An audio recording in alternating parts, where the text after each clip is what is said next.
What is a prophet? On one thing the Jewish and Christian doctors have always seen eye to eye, namely that Abraham is dead and the prophets are dead. The prophets being thus disposed of, the word prophet has been liberated in our own day for almost unlimited use. Almost any individual of more than ordinary insight, learning, or rhetorical gifts is sure at some time or other to be called a prophet. So loosely has the word come to be used that we must, before proceeding, reach an agreement on a few things that a prophet is not. The ancient and valuable Didache that revolutionized the study of church history after its discovery in 1883 gives priceless information on the nature of priesthood and prophecy in the early church. On one subject in particular, it is clear and specific, the test for distinguishing between a true and a false prophet. For in those days there were still prophets in the church. If anyone claims to be a prophet, and he attempts to teach anything of his skill to another, the saints were advised he is not a true prophet. Prophecy is a direct gift from God. It cannot be conveyed from one man to another. It cannot be transmitted through any course of instruction. Peter, for example, had the certain knowledge that Jesus Christ was the Son of God. Did he get that knowledge from Jesus, his master and teacher? No, he did not. Blessed art thou, Simon Bar-Jonah, for flesh and blood hath not revealed it unto thee, but my Father which is in heaven. Here was Peter taking direct instruction from the mouth of the Lord himself in the flesh. Yet it was not from him, but from his Father that Peter got the testimony of Christ. The same held true of all those disciples of the Lord who received a testimony of his divinity. All that the Father giveth me shall come to me, and him that cometh will I in no wise cast out. It is the revelation of the Father that brings souls to Christ. And the Father himself, which hath sent me, hath borne witness of me. The knowledge of salvation is not transmitted from one man to another, you see, horizontally, as it were. It is not passed from one generation to the next as a great earth-bound tradition. A testimony, that is, the sure knowledge that Jesus is the Christ, the Savior and Redeemer of the world, is received not by horizontal, but by vertical descent. Or to use Justin Martyr's expression, it is a gift that descends from above on holy men at a certain time. No man who has a testimony is dependent on any other man for that testimony. Everyone must know for himself that Jesus is the Christ. No one is expected to believe the gospel is true because some official or board or synod says it is. At the end of the great King Follett discourse, the prophet Joseph Smith said, "I don't blame anyone for not believing my history. If I had not experienced what I have, I could not believe it myself." And the Lord repeatedly insisted that if anyone would have a witness of him, that witness must come not from him, but from his Father, for at that time he was still upon the earth. Every man must have his own experience in these things. No man can say Jesus is the Lord but by the Holy Ghost, Paul tells us, and no amount of instruction by other men will suffice. Without a revelation from heaven, said Brigham Young, it is impossible for any person to understand fully the plan of salvation. I say that the living oracles of God, or the spirit of revelation, must be in each and every individual to know the plan of salvation and keep in the path that leads them to the presence of God. It will readily be seen, then, that the prophetic gift, the highest form of revelation, coming directly from above, cannot be transmitted through any courses of instruction. It cannot be acquired in any school. In a word, the prophet is not a scholar. As surely as the words of a prophet are written down in books, they become the object of specialist study. Once the true prophet has been duly rejected and passed to his reward, swarms of experts descend upon his words to begin the learned business of exegesis. The words of dead prophets become the peculiar possession of armies of specially trained and carefully conditioned scholars. In a very old text, Peter is reported as saying in a letter to James regarding the use of his own writings in the church, "They think they are able to interpret my own words better than I can. telling their hearers that they are conveying my very thoughts to them, while the fact is that such things never entered my mind.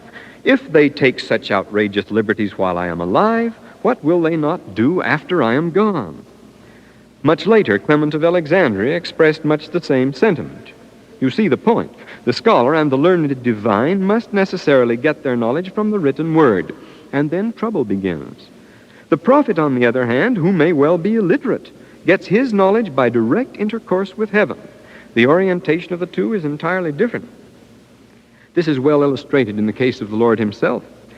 We will recall that he was accused by the learned of blasphemy for claiming tangible contact with the Father in heaven, who, he insisted, was not just his symbolic, but his real Father.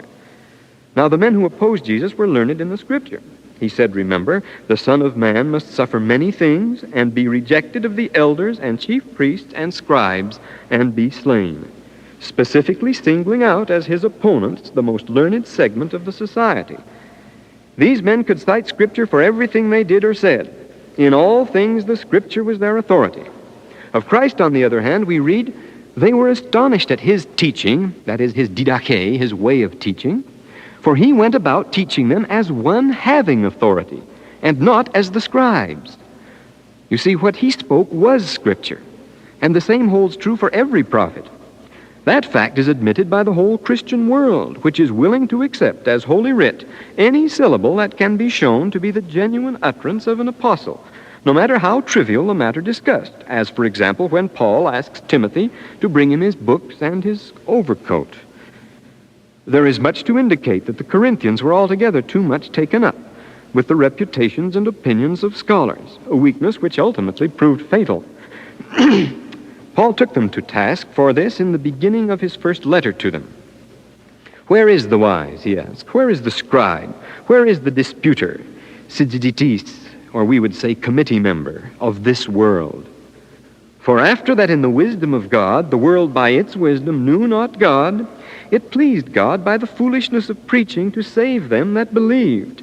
The foolishness of God is wiser than men. The weakness of God is stronger than men. For ye see your calling, brethren, how that not many wise men after the flesh, not many mighty, not many noble are called.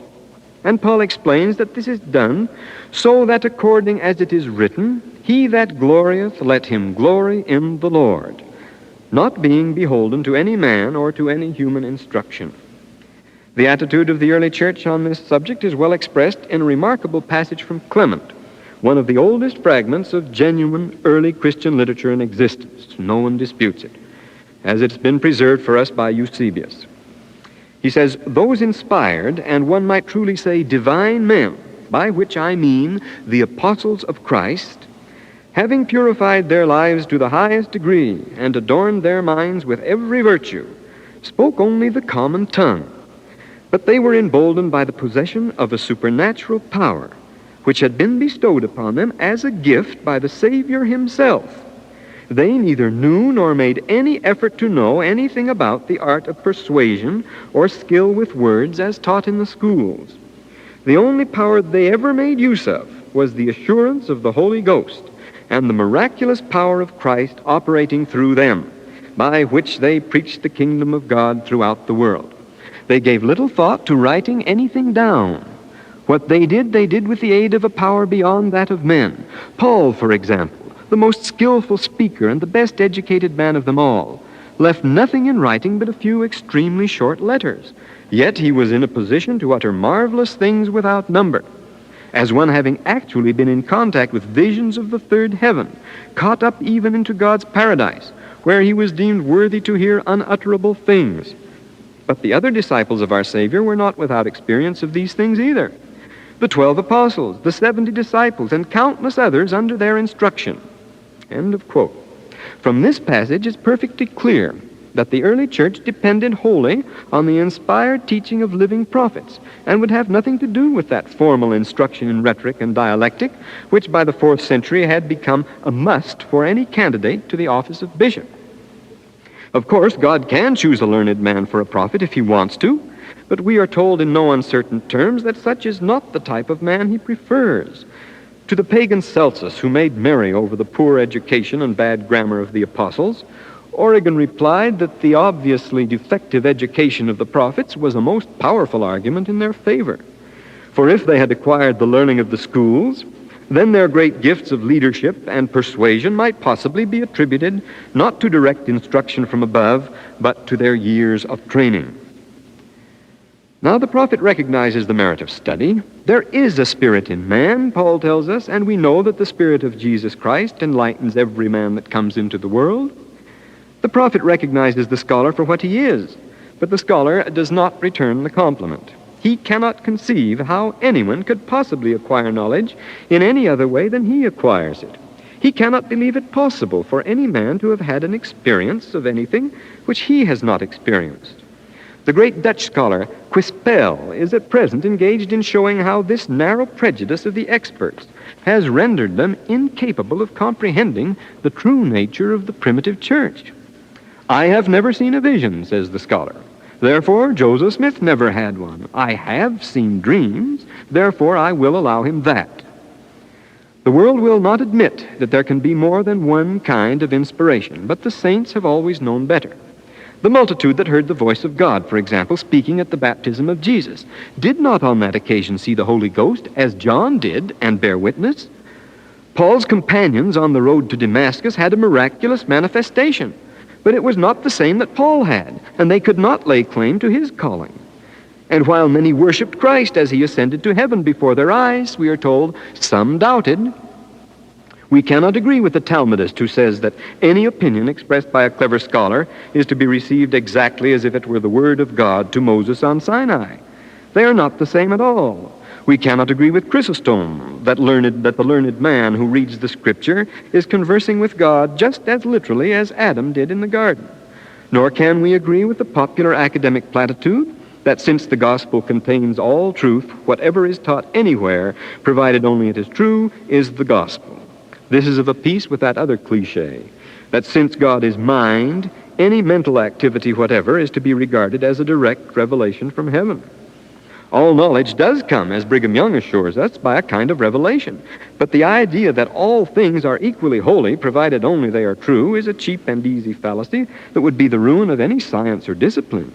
Physics and chemistry only become meaningful when facts are presented in a definite order and with a definite priority of importance. Otherwise, everything is chaos. So it is with the gospel. "Woe to you, scribes and Pharisees, hypocrites," cries the Lord, addressing the scholars on this very theme. "Nothing is unimportant," he tells them, "but some things must come first. These ought ye to have done, and not leave the other undone either." But he calls them blind guides, specifically because they strain at a gnat and swallow a camel. The man who makes his own mental processes the equivalent of a revelation from heaven is straining at a very little gnat while he swallows a camel.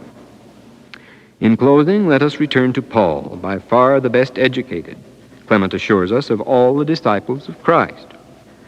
"But I certify you unto you, brethren, that the gospel which was preached of me is not after man. For I neither received it of man, neither was I taught it, but by the revelation of Jesus Christ. Compared with such knowledge," he says, "I count all things but loss, for the excellency of the knowledge of Jesus Christ my Lord, for whom I have suffered the loss of all things, and do count them but refuse, just so I may win to Christ." That indeed is knowledge worth having, and it is to be had only by revelation. It is our happy duty to announce that since the restoration of the gospel, such revelation is again available to mankind, providing they heed the words of the prophets.